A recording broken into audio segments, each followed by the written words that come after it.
Welcome to 6th class social studies class. Dear student, let us straight away go to the topic. Much and as we were discussing about Penamakuru village in the coastal plains, today we are going to discuss about animal rearing in that place. All lands in the village are cultivated and there is not much land for grazing cattle. Hence, only a few bullocks, cows and buffaloes and sheep are reared for working on the fields and for other purposes. So, very fertile land is Penmakuru. On this fertile land, people are more interested to cultivate crops. They are not interested to cultivate animals. So, uh, very few animals can be found in this paragraph. On the banks of Bandar Canal lives 50 to 20 basket weaving families. These basket weaving families migrated to this village for the main occupation catching rats and rearing pigs. Now we have seen two people. One is Jagannatha Nancharaya. He settled 30 years ago in the Penmakuru village. What he does, he collects the date palm stands from the banks of 6 baskets per day. Now these baskets are used by the agriculture labor, by the farmers, and by the villagers. So besides this person Jagannatha Nancharaya, there lives a person called Katta Shivaya. Now Katta Shivaya's occupation is catching fishes, and with baskets prepared by Nancharaya, he catches the fishes. You know how to fish with the baskets? The baskets are woven in a particular shape. That basket is used in the rivers and canals to catch the fish. And he sells these fish in nearby village. This is how Levari established a poultry. Let us learn. Water is supplied through nipples and food is supplied by the conveyors. There are about 80,000 hens in this poultry and they lay 50,000 eggs each day. So very big poultry. It is fully mechanized. That when it is fully mechanized, only few people work there. For watering these 80,000 hens, how much water should be drawn from the well and thrown into the buckets? It is very difficult for the humans to do that. So what these owners did, they fully mechanized this poultry. And the 80,000 hens in the poultry lays 50,000 eggs each day.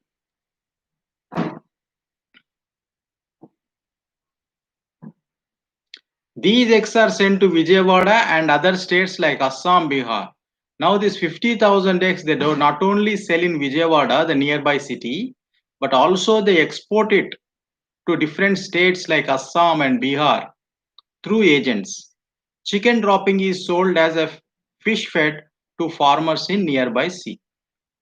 So when after the life is over, the hens bodies are cut into small pieces and they are used as a feed for the fish and they sell that fish feed to the farmers in nearby area. And in the same village there is a rice mill.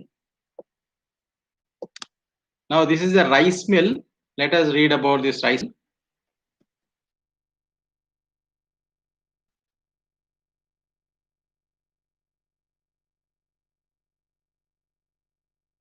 There is a rice mill in this village. The owners of this rice mill purchase paddy from the peasants and prepare rice to sell in other places. So the rice mill owners go to the fields, they buy the yield, paddy yield, and they make rice. They prepare the rice and sell in other places. Poultry and rice mills are based on agriculture and they are called agro industries. What are the agro industries? Poultry and rice mill because they are based on agriculture. They are common features in the plains. It is easy to get necessary raw materials and transport the product to the distant markets.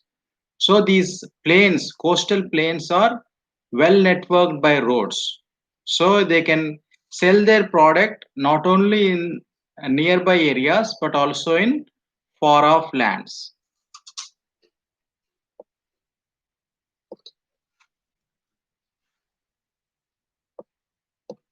Now let us learn about road transport and markets available near Penamakuru. The road network in this region is well developed, providing connectivity to many towns and cities. And this also helps them in marketing the produce. Nearby towns of Penamakuru, like small villages like Kallemvaripalem, Badrirajupalem, Garikaparu, and big town is Vuyuru. And Machilipatnam is also very near to this Penamakuru village and Vijayawada. So all the agriculture products, poultry products and baskets, fishes, they are sold nearby villages and also if the produce is more, they sell it in the different towns and cities near to Penamakuru. Now, if we go from Vijayawada to Machilipatnam, uh, while going from to Machilipatnam, we get this Uyuru town. From Uyuru town, if we take right and travel for 5 to 6 kilometers, we reach Penamakuru village. The farmers of this village sell sugarcane to nearby sugar factory which is located in Uyuru. Uyuru sugar factory is very famous in Andhra. And the farmers who grow sugarcane in Penamakuru village, they sell those sugarcane to this Uyuru sugar factory. And the vegetables, bananas supplied to Raitu Bazar, which is in Uyuru and in Vijayawada. Now, as we have seen about the rice mill owners, the paddy is sold in the fields to a brokers. Brokers come to the fields and they buy the yield for less price. They take the paddy and refine it. That means they go to a rice mill and they make it into rice and sell it in the market for higher price. So because it's a village, the labor is available at a very low cost. Most of the villagers are employed in this village itself. Some agricultural laborers also come from surrounding areas. When there is a yield and when there is a time for harvest, what they do? They call laborers from nearby villages. Nearby villages like Aminpuram and Chintala Tota. These are all nearby villages of Penamakuru. They call those people to help them in harvesting. This is how uh, the agriculture activities happen in that village. The youth who studied 10th class and above are working as electricians, auto drivers, and mechanics. This is about the Penamakuru village. What is most outstanding features of Penamakuru village is it is in the plains, coastal plains. Why we studied about Penamakuru village? We studied about Penamakuru village because it is in the coastal plains. We want to experience the life of coastal plain villages, how the people live there. In these towns, the water is more. You can reach the groundwater at 15 to 25 feet, and you can get the water from canal. You can get the water from river, and there is frequent rainfall. So, and the land itself is very fertile. The soil is alluvial black soil. So, you can get 3 crops a year. So, this is a life of people in plains. Now, first we started to learn about different landforms. Mountains, second one is plateau, third one is plains. Now we have seen and experienced the life of people in plain. Now let us learn about the life of people in Plateau.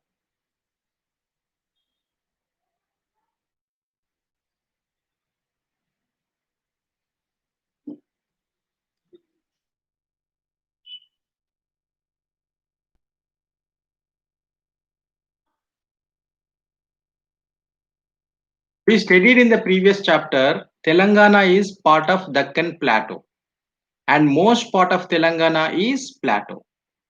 Deccan Plateau has sloped towards the east. West side of Deccan Plateau, we have Western Ghats. And east side of Deccan Plateau, we have Eastern Ghats. And after the Eastern Ghats, we get coastal plains. And Penamakuru was situated in the coastal plains. After the Western Ghats, we get Western Plains. We have compared the Deccan Plateau with the coastal plains. We find that Deccan Plateau is higher in altitude. The land is higher from the sea level. So, if you go to Vijayawada or Vuyuru, we find the place very humid. Why we find that place is more humid than Hyderabad? Because it is in Hyderabad is in higher altitude, whereas Vijayawada is in lower altitude. So, plateaus of Deccan Plateau, it slopes from the west to the east. Most of the coastal plains is flat land, but plateau has several small hills, hill ranges, hillocks, interspread with the flat areas between them. So, plateau, though it is a higher altitude, it has many small hills, hillocks, hill ranges, and flat areas are between these hills, and very small pockets of land is uh, these flat areas. So, cultivation and settlement is possible only in these small pockets. And this region is very rocky with and the layer of the soil is very thin. Whereas in plains, the layer of the soil is very deep. The alluvial black soil is now nearly 15 feet deep. But here, the soil layer is very small, very thin.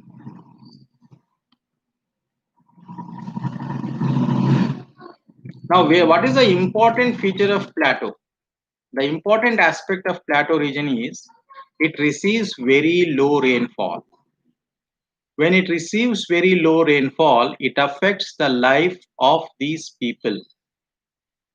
To understand the lives of the people who live in such land, let us examine a village located in Telangana Plateau. Dakar. Dakar is a village in Mahabub Nagar district. Dakar is in the Devarakonda Mandal and is around 25 kilometers away from Mahabub Nagar. The old name for this village is Dakur and it comes from the word Daku. What do you mean by Daku? Daku Mangal Singh. So Daku means dacoit. Many years ago, there are so many dacoit groups lived in this area surrounding Dakur, as it was easy for them to hide among the heavy bushes in the surrounding forest area. So that name, the place got that name Dakur. From that, today we call it as Dokar or Docker. Today the village is called Dokar. Now remember that is Dokar in plateau. So what about the climate and rainfall?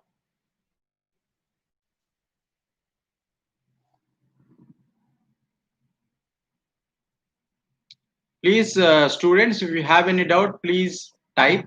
If you can type, please type it in the chat box. What is the page number? Okay, let me.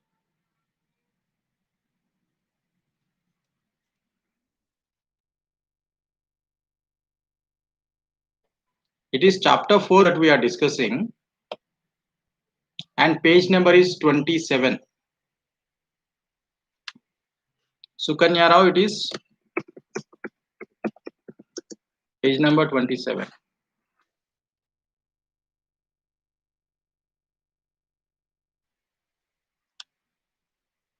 So what is the climate?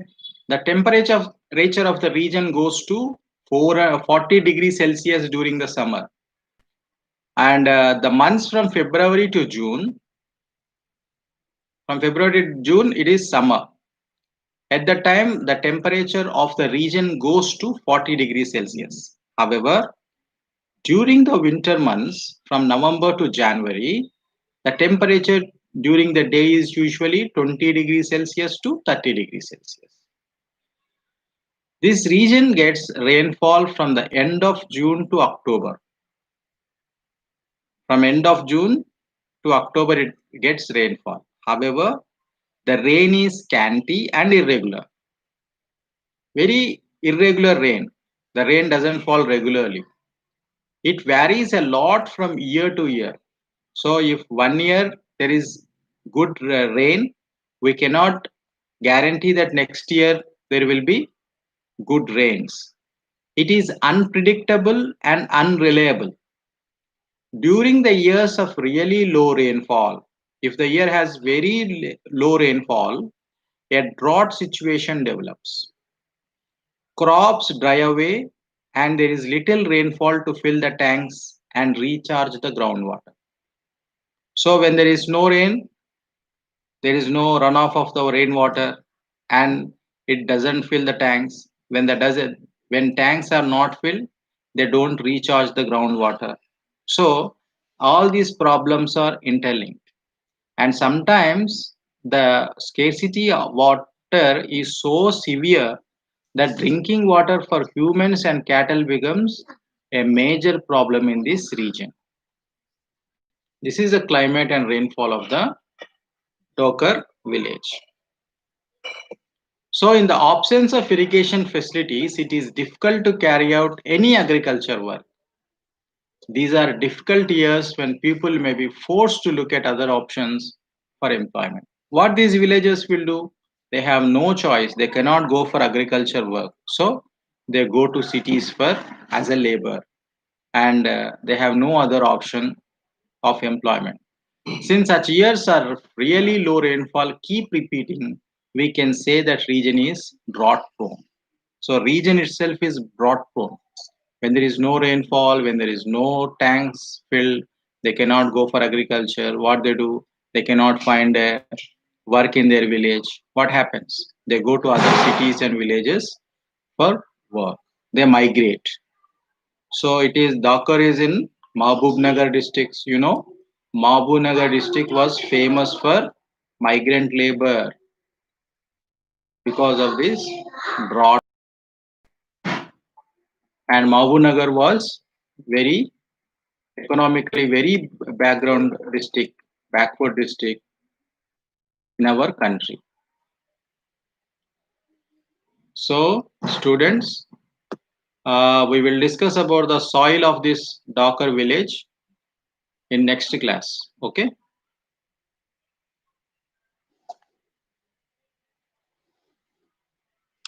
Thank you. Next class we will discuss about the soil and about other features of Docker village. Okay, take care, stay at home, be safe.